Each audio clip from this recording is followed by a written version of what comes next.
ಪತ್ರಕರ್ತನ pen ಸ್ವತಂತ್ರವಾಗಿದ್ದಾಗ ಮಾತ್ರ ಪ್ರಜಾಪ್ರಭುತ್ವದ ಕನ್ನಡಿ ಸ್ವಚ್ಛಾಗಿ ಇರೋಕ್ಕೆ ಸಾಧ್ಯ ಆಗುತ್ತೆ.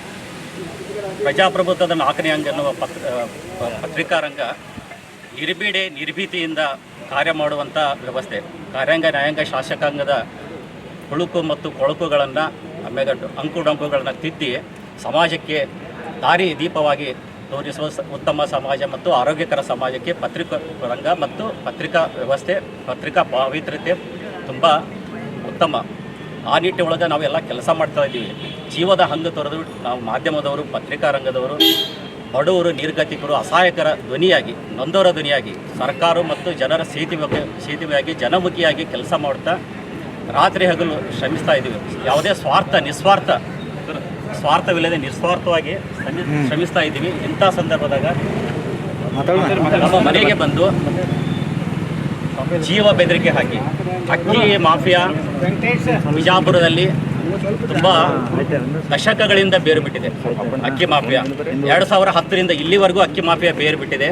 ಈ ಅಕ್ಕಿ ಮಾಫಿಯಾದಿಂದ ದೊಡ್ಡ ಕುಡುಗಳಿವೆ. ಕೆಲ ನಮ್ಮ ಚರಣ್ ರೆಡ್ಡಿ ಸರ್ ಇದ್ದಾಗ, SP ಅವರಿದ್ದಾಗ, ಆಮೇಲೆ ಈ ಹಿಂದಿನ SP ಅವರಿದ್ದಾಗ ಕೆಲವ್ರನ್ನ ಗಡೀಪಾರು ಮಾಡಿದರು. ಅಂಥ ಕದಿಬರನ್ನು ಈಗ ಏನು ಈ ಜಾಲ ಏನದಲ್ಲ ಆ ಜಾಲನ ಭೇದಿಸಿ ಅಂಥವ್ರನ್ನ ಗಡೀಪಾರು ಮಾಡಬೇಕು.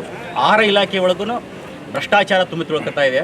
ಅದನ್ನು ಜಿಲ್ಲಾಡಳಿತ ಮತ್ತು ಪೊಲೀಸ್ ಇಲಾಖೆ ಮತ್ತು ನಮ್ಮ ಮಾನ್ಯ ಸರ್ಕಾರ ಅದನ್ನು ಆಹಾರ ಇಲಾಖೆಯ ಅಧಿಕಾರಿಗಳನ್ನು ಅಮಾನತು ಮಾಡಿ ಈ ಹಿಂದೆ ಅಕ್ಕಿ ಸಾಗಾಣಿಕೆ ಹಿಂದೆ ಸರ್ಕಾರದ ಮಹತ್ವಾಕಾಂಕ್ಷೆಯ ಅನ್ನಭಾಗ್ಯ ಯೋಜನೆ ಕಡು ಬಡವರಿಗೆ ಸಿಗಬೇಕಂತ ವ್ಯವಸ್ಥೆ ಮಾಡಿದ ಸರ್ಕಾರದ ಯೋಜನೆ ದುರುಪಯೋಗ ಆಗ್ತಾ ಇರೋದು ಸರಿಯಲ್ಲ. ಈ ನಿಟ್ಟೊಳಗೆ ನಾವು ವರದಿ ಮಾಡೋದಕ್ಕೆ ನನ್ನ ಮನೆಗೆ ಬಂದು ನಾನು ಇರಲಾರ್ದ ಸಮಯದಲ್ಲಿ ಜೀವ ಬೆದರಿಕೆ ಹಾಕಿ ನೀನು ಹೆಂಗೆ ಬರ್ದಿ ಅಕ್ಕಿ ಯಾವುದೇ ರೀತಿ ಅವರು ಯಾರದೇ ಹೆಸರು ಬರೆದಿದ್ದಿಲ್ಲ. ನೀ ಹೆಂಗೆ ಬರೆದಿ ನೀ ಹೆಂಗೆ ಬದುಕಿ ಹಂಗೆ ನಿಮ್ಮ ಕುಟುಂಬ ಅಂತ ಹೇಳಿ ನಮ್ಮ ಬ್ರದರ್ಗೆ ಬಂದು ಜೀವ ಬೆದರಿಕೆ ಹಾಕಿ ಜಾತಿ ನಿಂದನೆ ಮಾಡಿದ್ದಾರೆ. ಅವ್ರನ್ನ ಗಡೀಪಾರ ಮಾಡಬೇಕು. ಮತ್ತು ಪತ್ರಕರ್ತ ನಿರ್ಭೀಡಿಯಾಗಿ ಕೆಲಸ ಮಾಡೋ ಪತ್ರಕರ್ತರಿಗೆ ರಕ್ಷಣೆ ಕವಚವಾಗಿ ಕಾನೂನು ಕ್ರಮ ಹೊಸ ಕಾಯ್ದೆ ಜಾರಿ ಆಗಬೇಕು. ಈ ನಿಟ್ಟಿನೊಳಗೆ ನಾನು ಸರ್ಕಾರಕ್ಕೆ ಮನವಿ ಮಾಡೋಕ್ಕೆ ಇಷ್ಟಪಡ್ತೀನಿ. ನನಗೆ ಮಾತಾಡೋಕ್ಕೆ ಅವಕಾಶ ಕೊಡಿ.